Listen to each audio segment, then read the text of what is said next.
యేసుక్రీస్తు నామంలో మీ అందరికీ వందనాలు. అపోస్తలుడైన పౌలు ఎఫెసీయులకు రాసిన పత్రిక 1వ అధ్యాయం 17వ వచనం నుండి 18వ వచనం వరకు ఉన్న విషయాలను మనం ఈ సమయంలో ఆలోచించబోతున్నాం. ఇక్కడ పౌలు ఎఫెసీలో ఉన్నటువంటి సంఘ సభ్యుల విషయమై తన విజ్ఞాపన ప్రార్థనను మనము చూస్తూ ఉన్నాం. అంటే ఒక సువార్తికుడు సంఘం యొక్క మేలు కొరకు, సంఘం యొక్క క్షేమాభివృద్ధి కొరకు ఎలాంటి భావజాలంతో పనిచేయాలో, ఎలాంటి ఆలోచనలతో సంఘం యొక్క అభివృద్ధి కొరకు పాటుపడాలో ఇక్కడ పౌలు మనకు నేర్పిస్తూ ఉన్నాడు. ఈ విషయాన్ని మనం ఆలోచన చేసినప్పుడు సంఘము వేటిని సాధించాలో మనం అక్కడ చూడగలుగుతాం. అదేవిధంగా సువార్తికుడు దేని కొరకు సంఘాన్ని నడిపించాలో, సంఘాన్ని క్షేమకరమైనటువంటి రీతిగా ముందుకు తీసుకెళ్లాలో అది అర్థం చేసుకోగలుగుతాం. ఇక్కడ మనం ఆలోచించినప్పుడు చూడండి, అపోస్తలుడైన పౌలు ఎఫెసీయులకు రాసిన పత్రిక 1వ అధ్యాయము 17వ వచనం కాడ నుంచి మనం చదివినట్లయితే, మరియు మీ నేత్రములు వెలిగింపబడిన.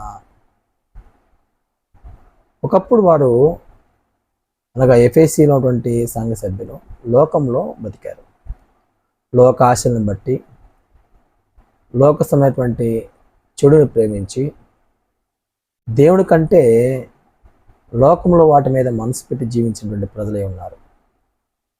వారు దేవుని యొక్క రాజ్యం గురించినటువంటి వాస్తవాన్ని గ్రహించిన తర్వాత, అట్టి వాస్తవము వారి జీవితంలో అది ఉన్నతమైందని, శాశ్వతమైందని గుర్తించిన తర్వాత వారు మనోనేత్రములు వెలిగినటువంటి విధానాన్ని మనం చూడగలం. అంటే భౌతికమైన వాటికంటే ఆత్మ సంబంధమైన ప్రాముఖ్యమైనవని చూసే వాళ్ళే మనోనేత్రములను వెలిగింపబడినవారు. ఈ లోకంలో ఉన్నటువంటి వాడు అన్నిటికంటే శాశ్వతమైనవి, దేవుని యొద్ద ఉన్నవి అని చూడగలిగే వారే మనోనేత్రములు వెలిగింపబడినవారు. అంటే ఒక వ్యక్తి ఈ లోకంలో ఉన్నటువంటి నేత్రాలతో అన్నీ చూస్తాడు, అన్నీ కోరుకుంటూ ఉంటాడు. అయితే మనోనేత్రములు కలిగిన వ్యక్తి, మనోనేత్రములు వెలిగింపని వ్యక్తి ఏం చేస్తాడంటే ఈ లోకంలోని వాటి చూసే వాటికంటే పరలోకంలో ఉన్నటువంటి వాటిని, శాశ్వతమైన వాటిని నిదానించి కనుగొని వెతికేటువంటి విధానాన్ని ఆ వ్యక్తి కలిగి ఉంటాడు. కాబట్టి లోక సంబంధమైన వ్యక్తికి మనోనేత్రములు వెలిగిన వ్యక్తికి తేడా ఏంటంటే వీళ్ళు భౌతికమైన వాటినే చూస్తూ ఉంటారు, వీరు ఆత్మీయ వాటిని చూస్తూ ఉంటారు. అందువలన బాప్తిసం పొందిన కాడి నుంచి ఒక క్రైస్తవుడు మనోనేత్రములు వెలిగింపబడిన వాడిగా జీవించాలి. అంటే ఈ లోకములో వాటి కంటే పరలోకములో ఉన్న వాటి మీదే మనసు పెట్టి జీవించడానికి ఇష్టపడాలి. 1. 2, అవి శాశ్వతమైనవి, ఇవి ఈ లోకంలో ఉన్నవి అశాశ్వతమైనవి అని తను మనసారా వాటిని విశ్వసించగలగాలి. అంత మాత్రమే కాదు, దేనికి ప్రాముఖ్యత ఇవ్వాలో, దేనికి ప్రాముఖ్యత ఇవ్వకూడదు అనే దాని మీద ముఖ్యమైనటువంటి ఒక ఆలోచనతో ఈ భూమి మీద బ్రతకాలి. అందుకే పౌలు ఎఫెసీలో ఉన్నటువంటి సంఘ సభ్యులతో మాట్లాడుతూ మీ మనోనేత్రములు వెలిగింపబడిన. కాబట్టి మనోనేత్రాలు వెలిగింపబడితేనే ఆత్మ సంబంధమైన వాటి మీద మనసు పెడతారు, ఆత్మ సంబంధమైన వాటి మీద ఆలోచన కలిగి ఉంటారు. పౌలు మాట్లాడుతున్నాడు, ఏమంటున్నాడు? ఆయన మిమ్మును పిలిచిన పిలుపు వలన నిరీక్షణ ఎట్టిదో. మొట్టమొదటి విషయం మాట్లాడుతున్నాడు. అంటే మనోనేత్రములు వెలిగింపబడిన వ్యక్తి దేని మీద వారి యొక్క ధ్యాస, దేని మీద వారి యొక్క ఆలోచన విధానాన్ని బదిలిపరుచుకొని ఈ జీవితాన్ని కొనసాగించాలో, ఈ జీవితంలో సాధించవలసింది ఏందో తను అర్థం చేసుకొని భూమి మీద బ్రతకవలసిన ఆవశ్యకత ఉంది.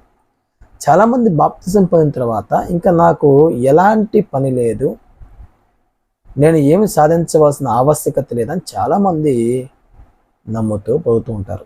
అది వాస్తవమైనటువంటి సంగతి కాదు. ఎందుకంటే ఈ భూమి మీద మనిషి సాధించవలసినవి ఉన్నాయి. క్రీస్తు యేసులో బాప్తిసం పొందిన తర్వాత ఆ వ్యక్తి సాధించవలసినవి, తన జీవితంలో నేర్చుకోవాల్సినవి ఎన్నో ఉన్నాయి మాట. వాటిని మనం అర్థం చేసుకొని ఈ భూమి మీద మనం కొనసాగాలి. పౌలు అంటున్నాడు ఇక్కడ మనం ఆలోచన చేస్తే, మీ మనోనేత్రములు వెలిగింపనందున ఆయన మిమ్మల్ని పిలిచిన పిలుపు వలన నిరీక్షణ ఎట్టదు. దేవుడు లోకంలో ఉన్నటువంటి మనుషుల్ని సువార్త ద్వారా పిలుస్తూ ఉన్నాడు. సువార్త ద్వారా పిలిచేటువంటి వ్యక్తులు ఎందుకు పిలువబడుతున్నారు అంటే, పరలోకములో ఉన్నటువంటి వారు పొందబోయేటువంటి మహిమ కొరకైనటువంటి నిరీక్షణ, దేవుడిచ్చేటువంటి స్వాస్థ్యము, దేవుని యొద్ద ఉన్నటువంటి అట్టి ఉన్నతమైనటువంటి జీవాన్ని పొందుకోవడానికి ఈ భూమి మీద దేవుని అందున్నటువంటి సువార్త నమ్మి విశ్వసించి క్రీస్తులో ప్రవేశిస్తున్నారు. అంటే క్రీస్తులో ప్రవేశించే వ్యక్తి దేని మీద వారి యొక్క ఆలోచనతో క్రీస్తులో ప్రవేశించాలంటే, భౌతికమైన వాటిని బట్టి క్రీస్తులో ప్రవేశించడం కాదు, ఆత్మ సంబంధమైనవి ప్రేమించి క్రీస్తులో ప్రవేశించవలసిన వారై ఉన్నారు. ఈరోజు చాలామంది దేవుణ్ణి నమ్ముకున్నట్టుకు, యేసుక్రీస్తు తన సొంత రక్షకుడుగా అంగీకరించుటకు హేతు ఏంటంటే, ఈయన కూడా మనల్ని అభివృద్ధిపరుస్తాడు, మనల్ని గొప్ప చేస్తాడు, మనం ధనవంతులు అవ్వచ్చు, మన స్థితిని మార్చివేయబడుతుంది అనేది ఆలోచనతో కొంతమంది వస్తూ ఉంటారు. అలాంటి వారు ఎక్కువ కాలం నిలవరు. ఎందుకంటే వాళ్ళు పునాది సరిగా లేదు. వారు దేని కొరకు క్రీస్తులోకి ప్రవేశిస్తారంటే, క్రీస్తులో ప్రవేశించాలని ఆలోచిస్తారంటే, ఇంకో లోకంలో మనకి ఎన్నో శ్రమలు వస్తున్నాయి, యేసును నమ్ముకుంటే ఈ శ్రమలు, బాధలు, కష్టాలు పోయి మనము సంతోషంగా నెమ్మదిగా బతికేటువంటి అవకాశం ఉంటుందని చాలామంది ఆలోచిస్తుంటారు. అయితే అది దేవుని యందు మన విశ్వాసం ఉంచడం వల్ల దక్కేటువంటి ఒక మంచి పరిణామమే. కానీ దానికోసమే వచ్చేటువంటి జనాంగము, దానికోసం వచ్చేటువంటి ప్రజలు ఈ భూమి మీద ఆత్మ సంబంధమైన వాటిని చూడలేరు, ఆత్మ సంబంధమైన వాటి కొరకు వారు నిరీక్షించలేరు. అందుకే పౌలు ఏమంటాడంటే, ఆయన మిమ్మల్ని పిలిచిన పిలుపు. కాబట్టి దేవుడు ఎందుకు పిలిచాడు మిమ్మల్ని? దేని కొరకు పిలిచాడు మిమ్మల్ని? ఏం సాధించడానికి క్రీస్తులోనికి ప్రవేశించావు నువ్వు? అది సాధించకుండా, అది నిరీక్షించకుండా, దానికోసం నీ యొక్క ప్రయాస పడకుండా భౌతికమైన వాటి కొరకు నువ్వు ప్రయాసపడిన వాడివైతే, అలాంటి విధానం కానీ, అలాంటి జీవన పరిస్థితులు కానీ నిత్య జీవానికి ఎట్టి పరిస్థితుల్లో మార్గంగా నిలవము. కాబట్టి ఏది శాశ్వతమైందో, ఏది ఉన్నతమైందో, ఏది మన జీవితానికి మేలుకరమైందో దాని మీద మన మనసు ఉంచాలి. కానీ వాటికి వేరుగా మన మనసు మనం నిలిపిన వల్ల మనము శాశ్వతమైనవి పోగొట్టుకునేటువంటి అవకాశం ఉంది. అయితే వాళ్ళు ఎక్కువ కాలం కూడా నిలవరు. భౌతికమైన వాటిని ప్రేమించి నేను యేసుని నమ్ముకున్నాను అనేటువంటి ఆలోచన కొంతమందికి ఉంటుంది.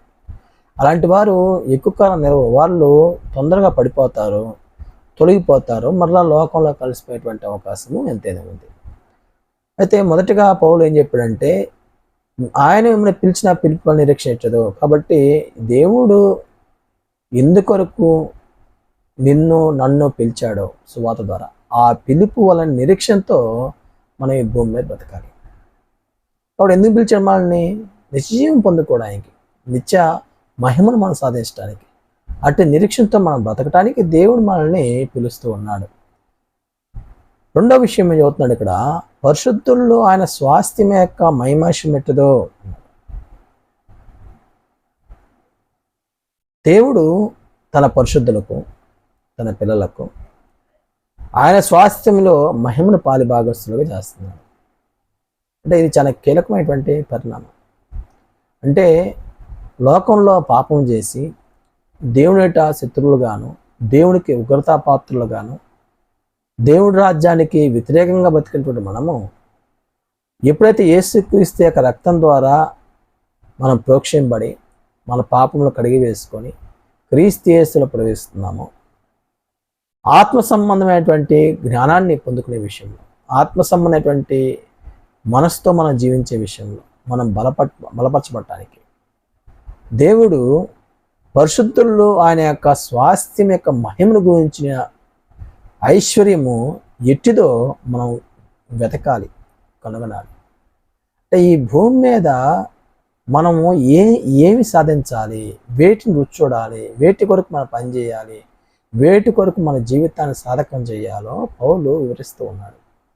అంటే చాలామంది అనుకుంటారు యేసుక్రీస్తులో బాప్తిసం పొందటం అంటే అది కేవలము ఆ రోజు గడియే, కాబట్టి రక్షణ పొందాము పరలోకి వెళ్ళిపోతాము అనేటువంటి భావంతో పోతూ ఉంటారు. అది ఎంత మాత్రం కూడా కూడదు.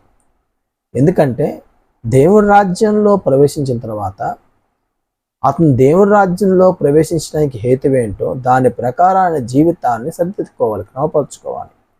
ఆత్మ సంబంధమైనటువంటి వాటి మీద దృష్టి పెట్టి శాశ్వతమైన వాటిని జీవితంలో చూస్తూ నిజ జీవానికి వారసులు అవ్వడానికి క్రమక్రమంగా మన జీవితాన్ని మెరుగుపరుచుకోగలగాలి. అందుకోసమే క్రీస్తులు మనం బాప్తిసం పొందాం. అందుకే పౌలు అంటున్నాడు, పరిశుద్ధుల్లో ఆయన స్వాస్థ్యం యొక్క మహిమ ఎట్టిదో మనం తెలుసుకోవాలి. కాబట్టి మనం తెలుసుకోవాల్సింది భూమి మీద ఉంది. క్రైస్తవులైన తర్వాత మనం తెలుసుకోవాలి, కొన్ని మనం ఆలోచించాలి, మనం నిరీక్షించాలి, మన జీవితంలో కొన్ని సాధించాలి. వాటి కొరకు ఈ భూమి మీద మనకి దేవుడు ఆయుష్ని, ఆరోగ్యాన్ని, శక్తిని, సామర్థ్యాన్ని, మన అవసరాలకు తగినటువంటి రీతిగా మనకి నిత్య సౌకర్య ప్రాథమికమైనటువంటి అవసరాలని దేవుడు తీరుస్తూ ఉన్నాడు. కాబట్టి దేవుడు తీర్చేటువంటి వీటన్నిటిని బట్టి, దేవుడు ఇచ్చేటువంటి ప్రతి అవస్థను బట్టి మనం ఎందుకు ఈ భూమి మీద నివసిస్తున్నామంటే దాని కొరకు వెనుక పరిశుద్ధుల్లో దేవుడి యొక్క స్వాస్థ్యం యొక్క మహిమను మనం గుర్తించడానికి, ఆ మహిమను గురించినటువంటి నిరీక్షణతో, ఆ మహిమను గురించినటువంటి ఉన్నతమైనటువంటి సాధకం చేయటువంటి మనసుతో మనం బతకడానికి. మూడో విషయం చెబుతున్నాడు, ఆయన క్రీస్తు యందు వినియోగపరిచిన బలాత్సయం బట్టి. దేవుడు క్రీస్తు యేసునందు వినియోగపరిచిన బలము చాలా గొప్పది. ఆయన యేసుక్రీస్తు మరణించి సమాధి చేయబడి తిరిగి లేచే విషయంలో తండ్రి తన బలాన్ని ఉపయోగించి, తండ్రి ఆ బలాత్సయం చేత క్రీస్తు మృతుల్లోంచి లేపి మనకు రక్షణ అనుగ్రహించి మనం నిత్యజీవం పొందుకోవడానికి కావలసినటువంటి ప్రతి ఏర్పాటును దేవుడు అనుగ్రహించాడు. అందుకే ఆ బలాత్సయం బట్టి విశ్వించి మన యందు ఆయన చూపుచున్న తన శక్తి యొక్క అపరిమిత మహత్యం ఎట్టిదో. కాబట్టి తన శక్తి ఎంత మహత్యం గలదో, ఎంత ఉన్నతమైందో, ఎంత మహిమతో కూడిందో అనే విషయాన్ని మనం గుర్తించేటట్లుగా, మనం తెలుసుకునేటట్లుగా ఈ విషయాలు రాయబడ్డాయి. ఆయన క్రీస్తునందు వినియోగపరిచినటువంటి బలాశయం బట్టి విశ్వించు మనయందు ఆయన చూపుతున్న తన శక్తి యొక్క అపరిమితమైన మహత్యం ఎట్టిదో. అంటే ఇక్కడ మనం ఆలోచన చేస్తే దేవుని యొక్క శక్తి అపరిమితమైంది, అంటే అది కొలవలేనిది, మనం అర్థం చేసుకోలేని మాట. అంత అపరిమితమైనటువంటి శక్తిని దేవుడు కలిగి ఉన్నాడు. ఆ శక్తిని గురించేటువంటి ఆలోచనని నీ జీవితంలో కలిగి ఉండాలి. యేసు ప్రభువు తిరిగి లేచే విషయంలో తన బలాన్ని ఉపయోగించాడు. తన శక్తిని నువ్వు కనుగొనాలి. ఇది తెలుసుకున్నప్పుడు నీ జీవితంలో జరిగేటువంటి మంచి పరిణామము, మంచి ఆలోచన ఏంటంటే ఇప్పుడు పౌలు వివరిస్తూ ఉన్నాడు. అంటే ఒక క్రైస్తవుడు మనోనేత్ర వెలిగింపడితేనే వీటిని చూడగలడు. మనోనేత్ర వెలిగింపడకుండా వీటిని చూడలేడు. చాలామంది బాప్తిసం పొందుతారు, కానీ వారి మనోనేత్ర వెలిగింపడు. కేవలం నీళ్ళలో మునిగి లేచి బయటకు వస్తారు, మేము బాప్తిసం పొందాము, రక్షణ పొందామని తామే చాటింగ్ చేసుకుంటారు. అయితే ఈ రక్షణ అనేది వారి యొక్క విశ్వాసాన్ని మెరుగుపరిచేటట్లుగా వారు మనోనేత్ర వెలిగింపబడి ఆత్మ సంబంధ వాటి మీద దృష్టి పెట్టేట్టుగా ఉండగలిగితే అది మేలుకరమైంది. కానీ కేవలము వారు భౌతికమైన వాటినే ప్రేమిస్తూ ఈ లోకమైనటువంటి వాటి మీద దృష్టి పెట్టి జీవించేటువంటి ప్రజలు ఆత్మ సంబంధమైనటువంటి ఆలోచనలకి దూరంగా పోతారు. అవి చాలా దూరంగా ఉంటాయి వాళ్ళకి, ఎందుకంటే వారు ఆత్మీయ వాటిని ప్రేమించలేరు. ఈరోజు చాలామంది కూడా ఈ లోకంలో భౌతికమైన వాటిని ప్రేమించేటువంటి తత్వాన్ని మెరుగుపరుచుకోవడానికి కృషి చేస్తున్నారు. కానీ ఆత్మ సంబంధమైనవి ఎంతో ఉన్నతమైనవి, దాన్ని మనము ప్రేమించాలి, వాటిని మనము సాధించాలనేటువంటి తృష్ణ ఆలోచన తగ్గిపోయింది. అందువల్ల పౌలు మనకు నేర్పిస్తున్నటువంటి విషయాలను బట్టి ఒక వ్యక్తి ఆత్మ సంబంధంగా తన మనోనేత్రాలు వెలిగింపబడితేనే చాలా విషయాలు చూడగలుగుతాడు, చాలా విషయాలు నేర్చుకోగలుగుతాడు, చాలా విషయాలు సాధించడానికి అవకాశం ఉంటుంది. ఒకవేళ కానీ ఆత్మ సంబంధంగా ఆ వ్యక్తి వెలిగించబడకపోతే, తన మనోనేత్రాలు వెలిగించబడకపోతే తను ఏమీ కూడా సాధించలేడు. కాబట్టి వెలిగింపేటువంటి వ్యక్తులు ఏం సాధించాలి? ఒకటి, దేవుడు మనల్ని పిలిచిన పిలిపెట్టులో మనం చూడగలగాలి, ఆ పిలుపు తగినటువంటి నిరీక్షణకు అనుగుణంగా మనం బ్రతకగలగాలి. 2, దేవుడు పరిశుద్ధుల్లో స్వాస్థ్యం యొక్క మహిమనిష్ఠతో, దేవుడు పరిశుద్ధులకు ఇచ్చేటువంటి స్వాస్థ్యం యొక్క మహిమను గురించిన నిరీక్షతో ఈ భూమి మీద మనం బ్రతకగలగాలి. దాని గురించినటువంటి ఆలోచనతో మన జీవితాన్ని నడిపించుకోగలగాలి. 3, దేవుడు యేసుక్రీస్తు కనపరిచే బలాన్ని బట్టి ఆయన శక్తి ఎంత అపరిమితమైందో, ఎంత ఉన్నతమైందో అది మనం తెలుసుకోవాలి. ఇవి తెలుసుకోవడం వల్ల మనకి ఏంటి మేలు? ఇవి తెలుసుకోవటం వల్ల ఈ 3 విషయాలు మనం బాగా గ్రహించి ఆలోచించి మనము వీటిలో బలపరచబడటం వల్ల, ఆత్మ సంబంధంగా మనం ఎదగటం వల్ల మనం ఏం మేలు పొందుతామంటే పౌలు తెలియజేస్తున్నాడు, మన ప్రభు మీరు తెలుసుకోవాలని. అంటే ఈ 3 విషయాలు మనం తెలుసుకున్నటువంటి దేవుడు మిమ్మల్ని పిలిచిన పిలుపు నిరీక్షించదో, పరిశుద్ధుల్లో స్వాస్థ్యం యొక్క మహిమేషం ఏంటిదో, దేవుడు కనపరిచేటువంటి శక్తి అపరిమితమైంది కాబట్టి ఆ మహత్యం ఎట్టుదో మీరు తెలుసుకుంటే, మన ప్రభు యేసుక్రీస్తు యొక్క మహిమాస్వరూప తండ్రి తను తెలుసుకుంటే అందుకు మీకు జ్ఞానమును ప్రత్యక్షత మనసు అనుగ్రహించినట్లు నేను నా ప్రార్థన యందు మిమ్మల్ని గురించి జ్ఞాపం చేస్తున్నాను.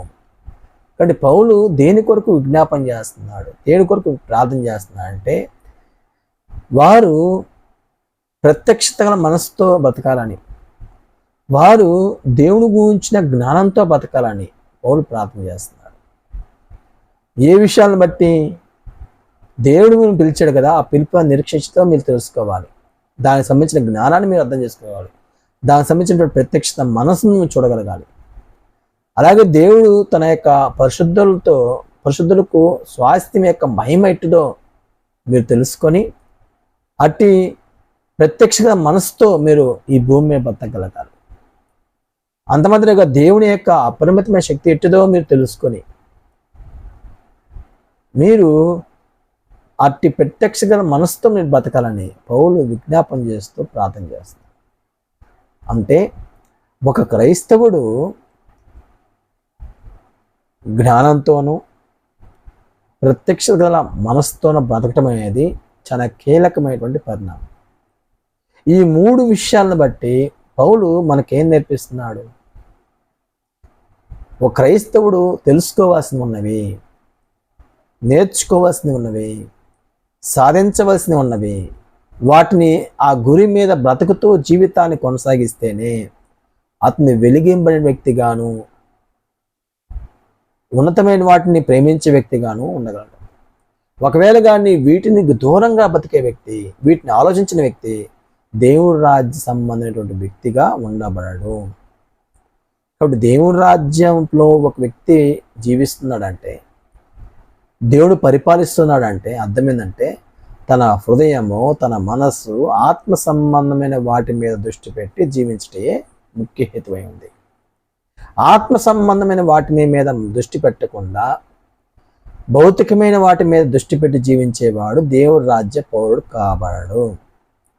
ఒకవేళ ప్రతి ఆదివారం వెళ్ళి ఆరాధన చేయొచ్చు, ఇంట్లో కూడుకున్నప్పుడు ప్రార్థన చేయొచ్చు, కానీ ఆత్మీయ యొక్క ప్రార్థన కానీ ఆరాధన క్రమం కానీ కేవలము ఒక ఆచారంగాను చెయ్యాలి కాబట్టి గాను చేయటం తప్ప ఆత్మ సంబంధంగా తను ఎదగటానికి, తను ఆత్మీయంగా బలపడటానికి, క్రీస్తు యేసు యొక్క స్వభావాన్ని సాధించడానికి అది చేస్తేనే అది తగుమాత్రపు ఉన్నటువంటి మంచి సుపరిణామం.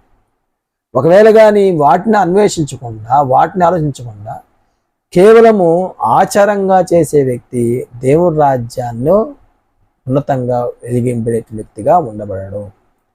అతను కేవలము బలహీనుడే. దేవుడి రాజ్యంలో ఉన్నతంగా ఎదుగుతూ ఉన్నప్పుడే దేవుడు పరిపాలన కొనసాగుతూ ఉంటుంది ఆ వ్యక్తి జీవితంలో. కాబట్టి ఒక వ్యక్తి క్రీస్తులో ఎదగటం అనేది సువార్థికుడు యొక్క ప్రార్థన చాలా అవసరమైంది. సంఘంలో ప్రతి వ్యక్తి ఎదుగుతూ ఉండడానికి, సంఘం కొరకు, సంఘ క్షేమాభివృద్ధి కొరకు సువార్థికుడు ప్రార్థన చేయాలి. కాబట్టి ఏ విషయాలను బట్టి ప్రార్థన చేయాలి? చాలామంది సువార్థికులు వాళ్ళ యొక్క భౌతిక అవసరాలను కొరకే ప్రార్థన చేస్తారు.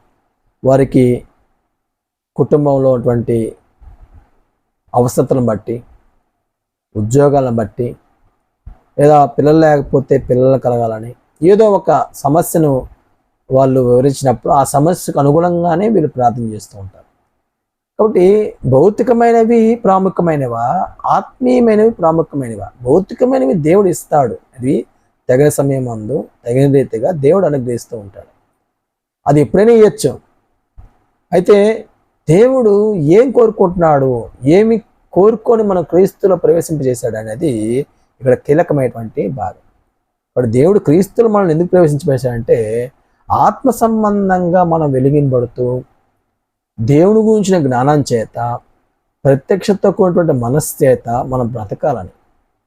అట్టి మనసును, అట్టి జ్ఞానాన్ని నువ్వు సాధిస్తూ ఈ లోకంలో జీవితాన్ని కొనసాగిస్తున్నప్పుడు అట్టి జీవితాన్ని బట్టి దేవుడు ఆనందిస్తాడు. కాబట్టి సంఘం యొక్క ఆత్మీయత కొరకు పౌలు ఏ విధంగా ప్రార్థించాడో, సంఘ క్షేమాభివృద్ధి కొరకు పౌలు ఏ విధంగా ప్రార్థించాడో ఈరోజు మనం చేస్తున్నటువంటి పని నిమిత్తము ప్రార్థన చేయవలసిన వారమై ఉన్నాం. మన కొరకు ప్రార్థన చేసుకోవాలి, పని కొరకు ప్రార్థన చేయాలి. మన ఆత్మీయ మేలు కొరకు ప్రార్థన చేసుకోవాలి, సంఘ క్షేమాభివృద్ధి కొరకు ప్రార్థన చేసుకోవాలి. ఇది క్షేమకరమైనటువంటి ఆత్మీయకరమైనటువంటి జీవితానికి మంచి పునాదిగా ఉండగలగాలి. కానీ భౌతికమైన వాటి కొరకే జీవితాన్ని ముందుకు తీసుకెళ్తే అది ఎంత మాత్రమో ప్రయోజకరంగా ఉండేటువంటి అవకాశము లేదు.